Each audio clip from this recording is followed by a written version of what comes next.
2.5 weeks out, and places like Woke 41 Action News are still trying to figure out what the heck went on November 5th. So what Woke 41 did, and it would have been nice if they did this before the election, but they waited till after the election, to go around Kansas City and talk to Latino voters. And they did about a 3-minute package on the news last night talking about how Latino voters shifted heavily towards Donald Trump.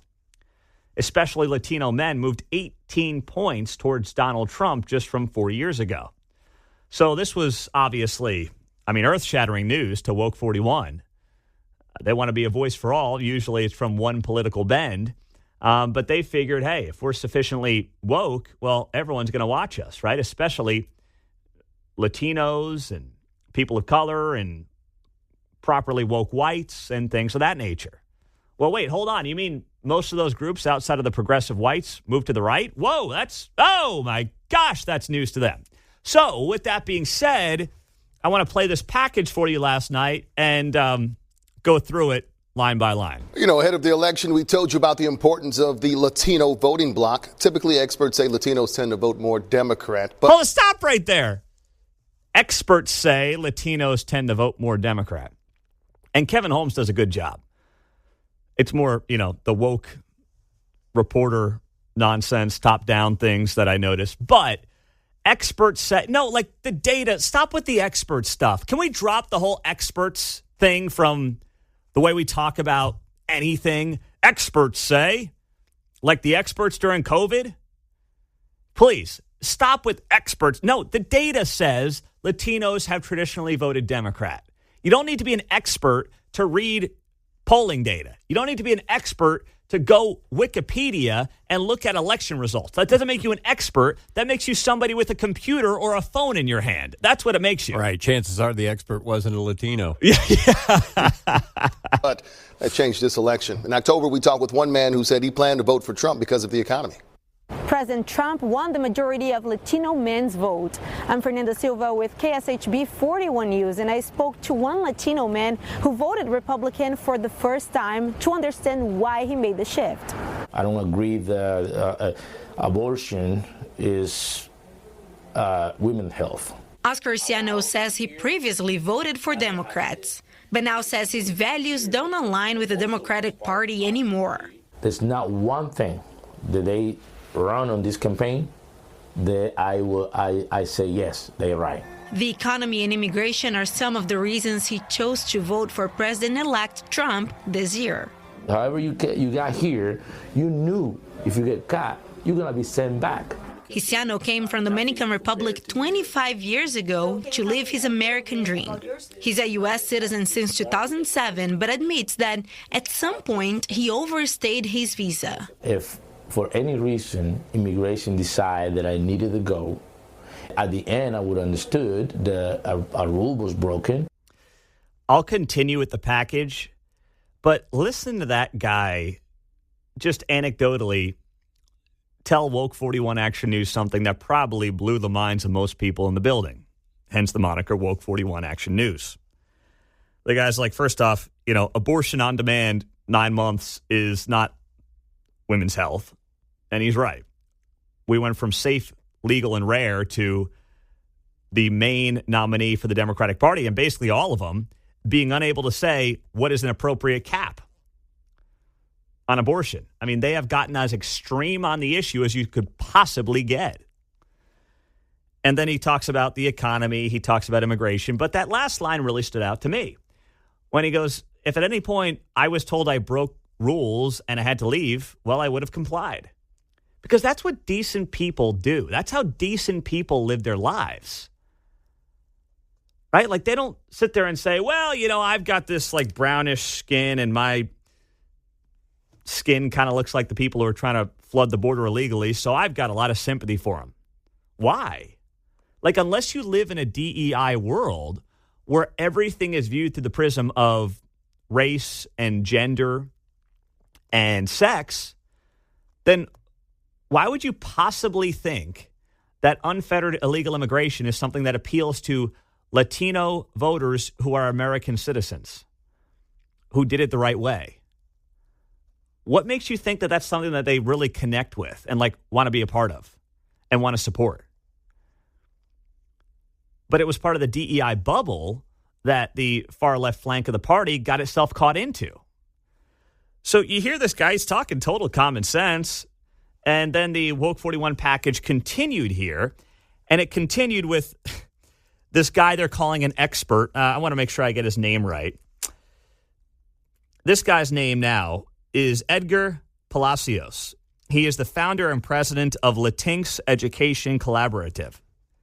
It's Latin. Is it what do we call it? Latinx or Latinx? Correct me on this, Mark. You know better than Latinx. Latinx. Geez, can't imagine why we lost Latino voters this time around. Maybe because you're calling people Latinx, which is a non-gender way of referring to Latinos, I guess. So Edgar Palacios is the next guy they're going to talk to here, and he is the founder and president of Latinx Education Collaborative. And here's what he had to say to Woke 41. The more removed you are from those issues, the more that you've integrated and assimilated into American culture, which means that may not be your leading issue. Edgar Palacios is the president of an organization focused on Latino representation and education. He says financial stability is one of the causes of the Latinos men vote shift. It seems like the economic stability was a big concern, making sure that we have job and lower gas prices. This year, President-elect Donald Trump won 54% of the Latino men's vote. That is 18 points more than the 36% share he won in 2020, according to Edison Research. Despite that, Palacios say that it's important not to generalize. We still have diverse opinions and we have diverse backgrounds and places that we come from and cultural beliefs and whatnot. In Kansas City, Fernanda Silva, KSHB 41 News. I love how he hedges things at the end there when he says, we have diverse opinions, we've got diverse backgrounds and places we come from. And I mean, I agree. In the end, wait, so we're all just like Americans who in large part want the same thing. Is that right? Wait, no. Talk about a bombshell. But I was told we had to break ourselves up into subsets of people based on our gender and our sex and our sexual orientation, all these different things that were supposed to divide us. But in the end, as Americans, in large part, especially working people, especially regular folks who love America, who embrace America for all it is, who still know it's the best place to get ahead and live some semblance of an American dream, they see that things aren't working. And they don't like people who are trying to cut the line and break the law. And they don't like the fact that we created 20% inflation the last 4 years thanks to insane government spending.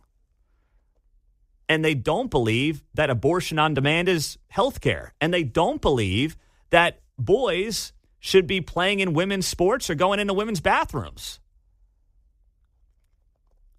And they're not going to buy it no matter how hard you try to sell it to them from your moral high ground. I'm just picturing the heads exploding in the Woke 41 newsroom as this package airs. I give them credit for doing it. I give them credit for investigating it. But I could have saved them a lot of time by just listening to our show and anecdotally hearing from first-time Latino Republican voters who called this show from both sides of state line, from independents, from KCK, from other parts, some rural parts of the metro, where they called in and they were, lifelong Democrats. Their parents were lifelong Democrats, and they voted for Donald Trump for the first time. All they had to do was listen to this show a little bit over the last few weeks and get an idea of what might be happening on the ground level in this country. But when you're in your own bubble for so long and you don't talk to regular people, well, you get caught off guard by a lot of this. 8:14, it is great to be here on KCMO. A half hour from now, Curry Myers will be here, former Johnson County Sheriff, and I will ask him about the reporting that is now out there that a South American crime ring is behind the burglaries of Patrick Mahomes and Travis Kelce's homes last month here in the Kansas City area. So he will give some insight into that on KCMO just after 9 o'clock. Cliff Maloney is going to be here. So Cliff and I have known each other for a little bit, and a few years now. And he was hanging out and partying with Elon Musk the other night. So I got to ask him about what it's like to party with Elon Musk. That'll happen at 9:05 on KCMO Talk Radio, 95.7 FM. We're streaming, of course, on the KCMO Talk Radio app. And one of the more vile comments that was made yesterday on The Hill, we'll get to with you on 95.7 FM and streaming, of course, on the iHeart, TuneIn, and Google Home apps.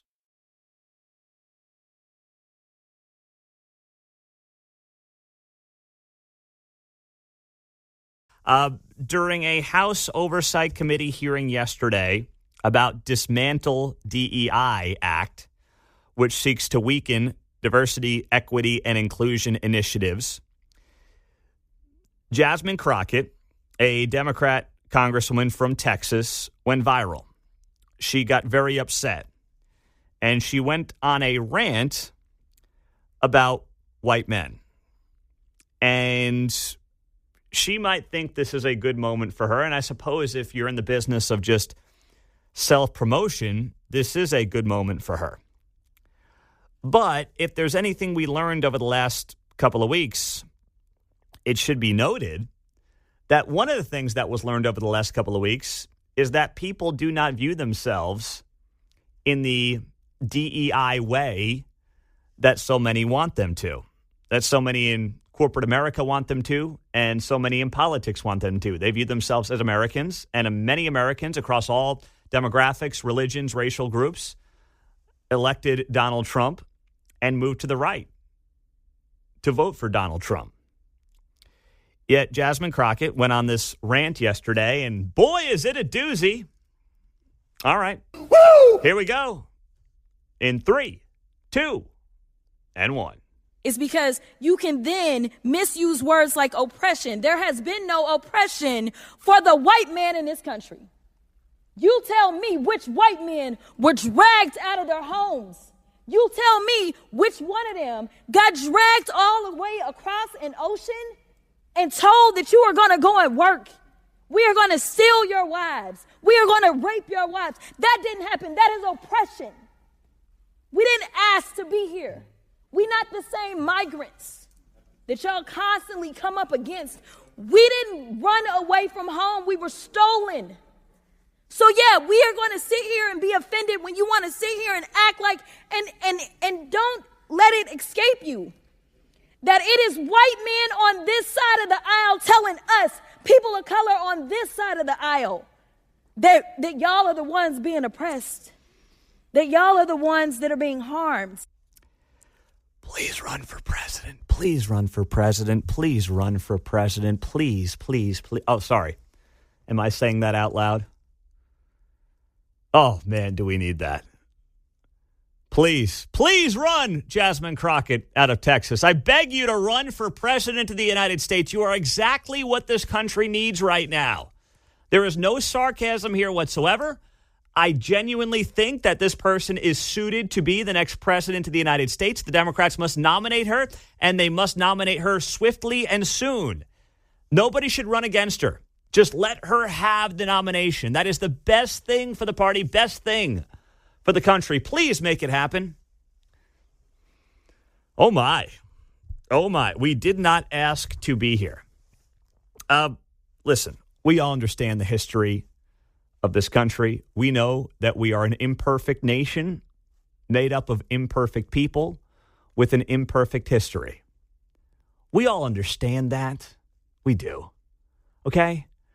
But I am not going to sit here, and neither should anybody sit here and act like if you are not here or if you are here, you are still part of the greatest country in the history of mankind. And today, there is an overwhelming likelihood, not guaranteed because nothing's guaranteed, but an overwhelming likelihood that your lot in life today has largely been driven by your decision making. Not by the fact that somebody's great-great-great-great-great-grandpa was brought here hundreds of years ago. Your decisions today that you decide to make on every little thing that's happened in your life since you've been an adult, in large part, that has been the motivator and the driver of where you are today in your life. Not something that happened 300 years ago, as awful as it may have been. But if they want to keep the charade up, please, we'll keep taking their voters. I am more than happy to do it. I think that part of being a Big Ten party is embracing a lot of people with a diverse background, with diverse opinions, and with diverse thoughts. And if they want to keep driving people away with comments like that from Jasmine Crockett, if they want to keep sending people to the other side of the aisle, please keep doing more of this. I'm not going to stop you. I promise I won't. 913-408-7957 is how you join us and react on KCMO Talk Radio. Let's go to Bonner Springs. That's where Dennis is this morning. Good morning. Good morning, Pete. Hey, Pete, sometimes you get it totally wrong, and in this case, your statement was totally wrong. Oh. The Democrats do not have primaries. They appoint a presidential candidate. Have a good day, buddy. That is well done. That is very well done. Yeah. And, hey, that came back to bite them, too. But remember, the reason they had to appoint Kamala Harris is because she's the only one who could use Joe Biden's money that he had raised. People don't remember that. The main reason Kamala Harris got the nod was not because she was competent, but because they had to get the money that was already raised for Joe Biden. All that George Clooney money, remember that when, Joe was shuffling off the stage with Obama? All that money could only go to Kamala Harris. So let's not forget that.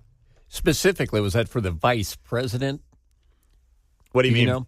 The money. The money, yes. This would happen in many situations. That's the way it worked out this time, right? It's well, a standard procedure. If a person's running, then they drop out.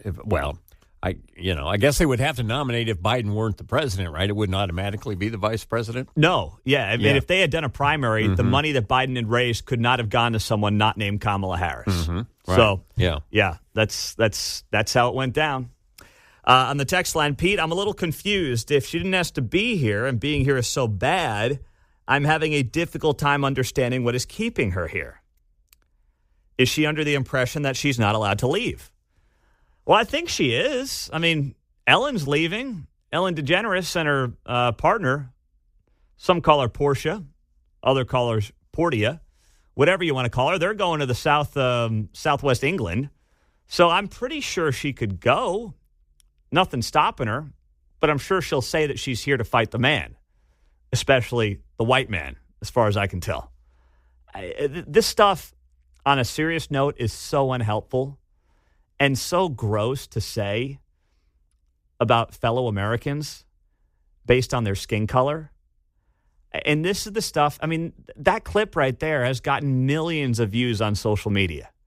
Between X and TikTok and Facebook, I've seen it rack up tens of millions of views. And it's simply not helpful for them.